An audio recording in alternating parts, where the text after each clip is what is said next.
नमस्कार साथियों, कैसे हैं आप सभी।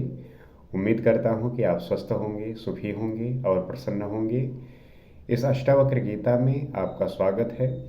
यहाँ हम समझते हैं कि किस प्रकार बोध को, ज्ञान को और मुक्ति को प्राप्त किया जा सकता है, क्योंकि हम इस संसार में रहते हुए, इस भौतिकवाद जीवन को जीते हुए किस तरीके से हम हर चीज़ों से मिलते हैं, हर चीज़ों को कनेक्ट करते हैं। और इस संसारिक जीवन में रहने के लिए हर व्यक्ति को बहुत व्यवहारिक और प्रैक्टिकल होना पड़ता है, क्योंकि वो चीज़ें इस प्रकार से नहीं काम करती जिस प्रकार से हम सोचते हैं। क्योंकि बहुत सारी ऐसी चीज़ें आप देखते होंगे जो थियोरेटिकली तो अच्छी लगती हैं, परंतु प्रैक्टिकली उनको एग्जीक्यूट करना मुश्किल होता है।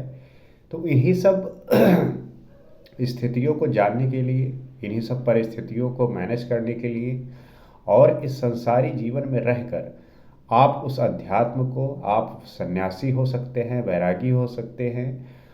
क्योंकि जिस प्रकार से राजा जनक ने अष्टावक्र से सीखा, जाना, वही जो है आप अपने को भी साबित उसी प्रकार से कर सकते हैं या हो सकते हैं। क्योंकि राजा जनक को अष्टावक्र जो सिखाया कि मुक्ति का मार्ग क्या है, कैसे होता है, तो उनको ये सिर्फ सुनते सुनते जो है ज्ञान प्राप्त हो गया। तो अगर आप भी इस बात को सुनते हैं, समझते हैं और उसको अप्लाई करते हैं, एग्जीक्यूट करते हैं, तो चीज़ें जो है बड़ी आसानी से और बड़ी अच्छे से जो है आपके जीवन को मुक्ति की राह पे ले जा सकती हैं।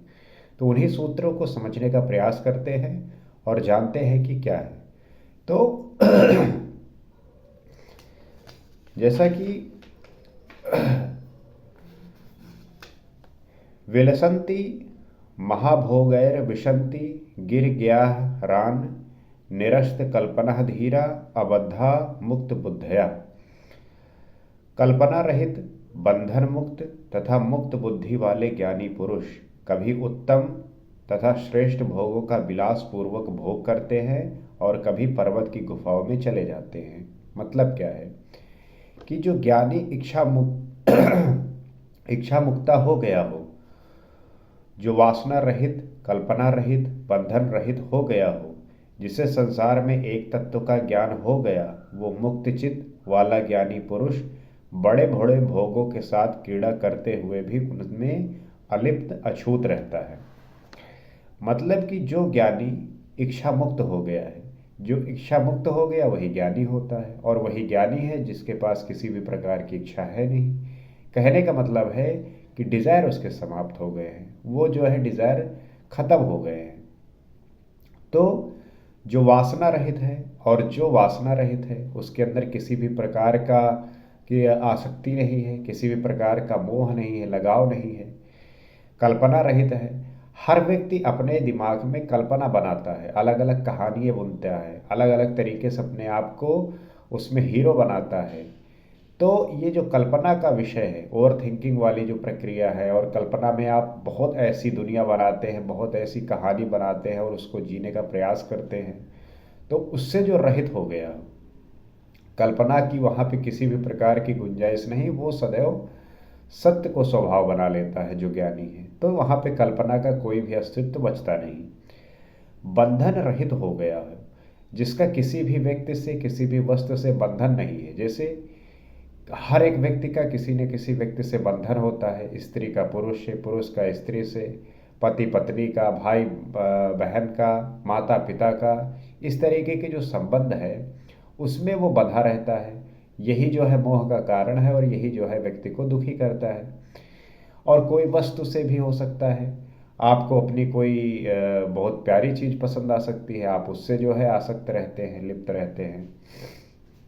तो जिसे संसार में एक तत्व का ज्ञान हो गया, अगर उस व्यक्ति को एक तत्व का ज्ञान हो गया, अर्थात अद्वैत की बात समझ में आ गई, एक ईश्वर की बात समझ में आ गई, तो फिर वो मुक्त चित्त वाला ज्ञानी पुरुष बड़े बड़े भोगों के साथ क्रीड़ा करते हुए भी उनसे अलिप्त अछूत रहता है।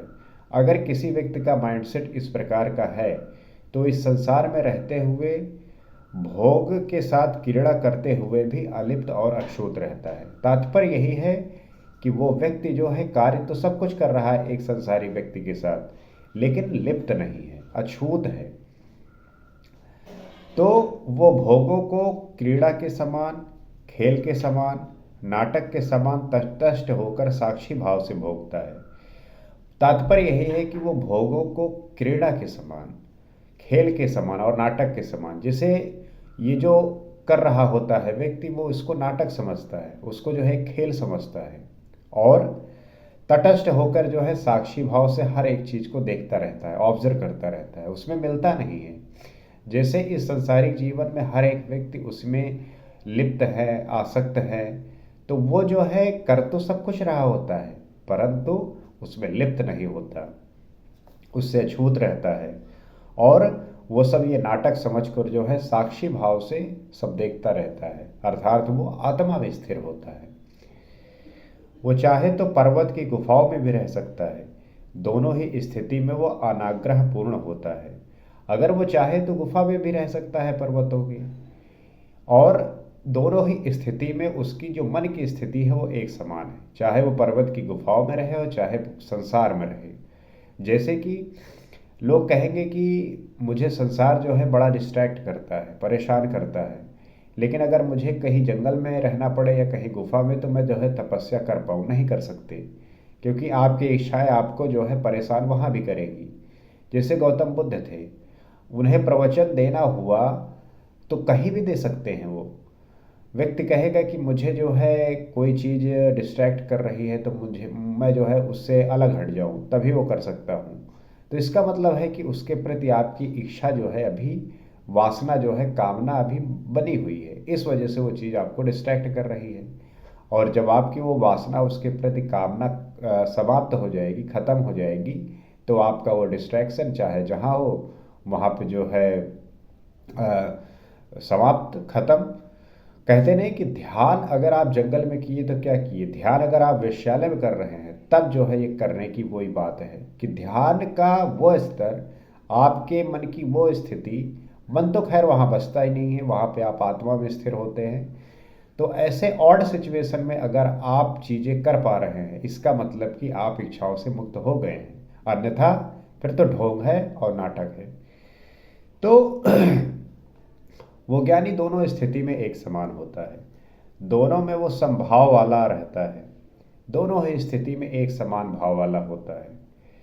जिसे भोगों को भोगने या फिर उनको छोड़कर वन में चले जाने का आग्रह होता है, जो सब कुछ नियम तथा संयम में बंध कर करता है, जो सिद्धांतों, मान्यताओं, परंपराओं, रूढ़ियों के अनुसार चलता है, ऐसा मनुष्य मुक्त नहीं होता।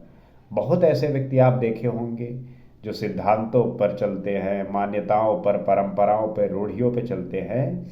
तो ऐसे व्यक्ति, इसका मतलब यही हुआ कि वो अभी मुक्त नहीं हुआ है। वो जो है वह मुक्ति की यही पराकाष्ठा है, यही स्थिति है कि वो व्यक्ति उसको अपने पे किस तरीके से लागू करता है, क्योंकि बल्कि वो बंधन में बंधा हुआ है। अगर वो ये सब चीज़ कर रहा है, इसका मतलब है कि अभी वो बंधन में बंधा हुआ है, अभी वो इससे मुक्त नहीं हुआ। ज्ञानी समस्त प्रकार के बंधनों से मुक्त होकर सिर्फ आत्मा में रमण करता हुआ स्वच्छंदचारी होता है। ज्ञानी का जो स्वभाव है वो यही है कि वो सभी प्रकार के बंधनों से मुक्त होता है। वो सिर्फ और सिर्फ आत्मा में जो है रमण करता है और स्वच्छंद होता है। स्वच्छंद का मतलब यही है कि वो किसी के दबाव में नहीं है, किसी के प्रेशर में नहीं है। क्योंकि होता यही है कि जब आपकी इच्छाएं आपके अंदर रहती हैं, तब आप उन इच्छाओं की पूर्ति के लिए किसी न किसी के दबाव में होते हैं, आपके विचारों में स्वतंत्रता नहीं होती, आप स्वच्छंद नहीं होते।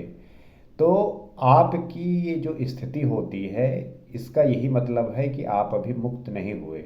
मुक्त आप तभी होंगे जब आपकी सारी इच्छाएं समाप्त हो जाएंगी, आपकी इच्छाएं बचेंगी नहीं। तो ये सारी कामनाएं, सारा जो आपका वासना है, जो डिज़ायर आपको इस तरीके से इस संसार में लिप्त रखते हैं, आसक्त रखते हैं, और फिर इन्हीं वजह से आपको स्ट्रेस होता है, टेंशन होता है। क्योंकि जब इच्छा की पूर्ति नहीं होती तो आप जो है उस विषय के प्रति जो लगाव होता है वो और बढ़ता है, और वही आपको दुखी करता है। मान लीजिए कि आप कोई एग्ज़ाम दिए और एग्ज़ाम में आपके मुताबिक जो है रिजल्ट आया नहीं। आपके मुताबिक का मतलब कि आपने इच्छा किया था उस एग्ज़ाम में आप पास हो जाएं, लेकिन रिजल्ट जो है आया कि आप जो है फेल हो गए। अब फेल होने का तात्पर्य यही है कि आपकी इच्छा की पूर्ति नहीं हुई, और जो इच्छा की पूर्ति नहीं हुई तो आप जो है दुखी हो गए। दुखी हुए, आपने जो है ओवर थिंकिंग की, आपको स्ट्रेस हुआ, आपको एंजाइटी हुई, और धीरे धीरे वही डिप्रेशन में हो जाते हैं लोग, और ऐसे ही व्यक्ति जो है सुसाइड का सोचने लगते हैं। तो आपकी इच्छाएं जो ही इच्छा जो है वही सब सारे दुखों का जड़ है, वही जो है सारी परेशानियों का जो है सोर्स है। तो हमें ज़रूरी है कि हमें अपनी इच्छाओं का जो है इच्छाओं से रहित होना है, इच्छाओं का जो है दमन करना है, इच्छाओं से जो है मुक्ति पानी है। यही एक साधन है, यही एक उपाय है जिसके माध्यम से हम अपने आप को शाश्वत सुख की ओर ले जा सकते हैं, हमेशा के लिए जो है आनंद को प्राप्त कर सकते हैं, और कोई दूसरा रास्ता है ही नहीं। तो उम्मीद करते हैं कि ये श्लोक, ये भाव, ये अर्थ आप समझे होंगे, और इस बात को समझने का तात्पर्य यही है कि इन बातों को आप निरंतर, चूँकि आप अभी संसारी जीवन जी रहे हैं, तो इसके लिए अगर इससे आप पृथक होना चाहते हैं, अलग होना चाहते हैं, अलग होने का तात्पर्य कि इसी संसार में रहना है, सब कुछ जैसा है वैसा ही रखना है, बस अपनी मन की स्थिति को बदलना है, अपने आपके मानसिक दशा को बदलना है, और जब वो बदल जाएगा तो आपका संसार भी बदल जाएगा। किसी वस्तु को जो जो जो आप पहले देखते थे उसको अब अलग दृष्टि से देखेंगे, बस यही परिवर्तन होता है। और मेरा उद्देश्य यही है कि आपके जीवन में, मेरे जीवन में इसी प्रकार का परिवर्तन हो, ताकि हर एक व्यक्ति हर एक विषय के प्रति, वस्तु के प्रति एक सही दृष्टि, एक सही नज़र से उसको देखे, ताकि हर एक चीज़ के प्रति जो उसका स्वभाव है, संभाव है, सत्य का और धर्म का, वो जो है एक समान हो। और इसके लिए ज़रूरी है कि हम निरंतर इसका अभ्यास करें। अभ्यास का मतलब है कि हम निरंतर इस पे बात करें, इसके बारे में आपस में विचार आदान प्रदान करें।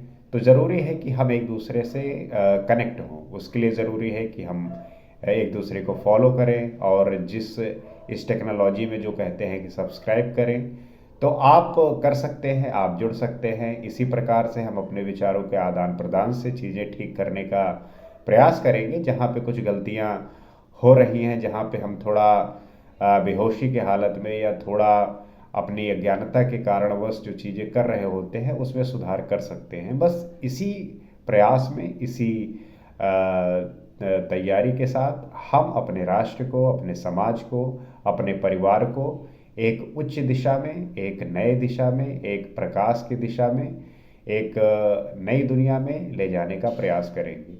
अगले वीडियो में इसी तरीके से किसी और विषय पे और किसी टॉपिक पे और इन्हीं से संबंधित चीज़ों पर हम फिर आपसे मुलाकात होगी। आज के लिए इतना ही। नमस्कार।